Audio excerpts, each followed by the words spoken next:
Ayan for today's video. Ito po yung aking bawang na may honey. Ayan ang ating ginagawang healthy foods.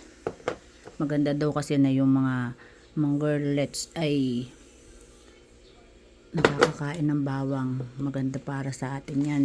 Anti-cancer din. O, tsaka tayo merong ganitong inumin. At dahil nga nag-birthday ang ating birthday celebrant, ang ating Mr. Rivik. O yun, dinali ko siya. Ayan ang mga dinali ko sa kanya. Dahil ako naglabas ng kwarta niya. Ayan.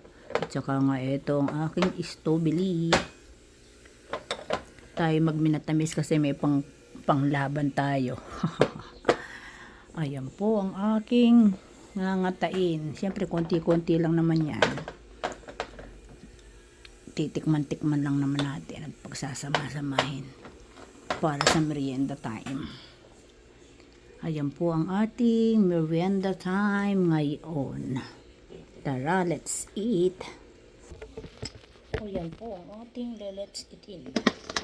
Ay, nawala yung aking pelo. Maganda daw kinakain ng bawang ng may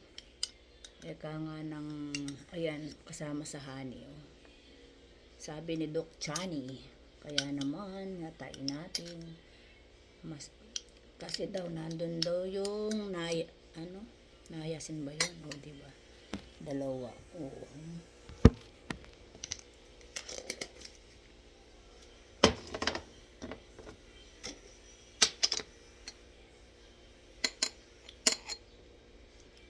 Natin samahan nito. Ayan, tingnan ko lang. Hindi ka masolve. Ay, Diyos may, ba tayo mabuksan? At saka na to.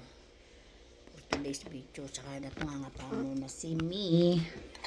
Sandali lang. Matain muna natin, saka na yun.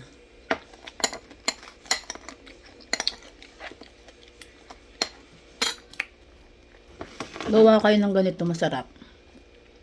Good for the health pa daw. Sa ating mga babae, kailangan natin yung bawang.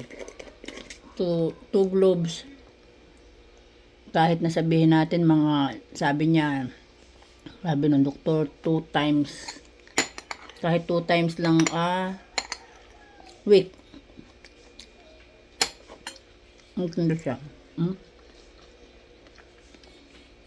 Thanks for watching.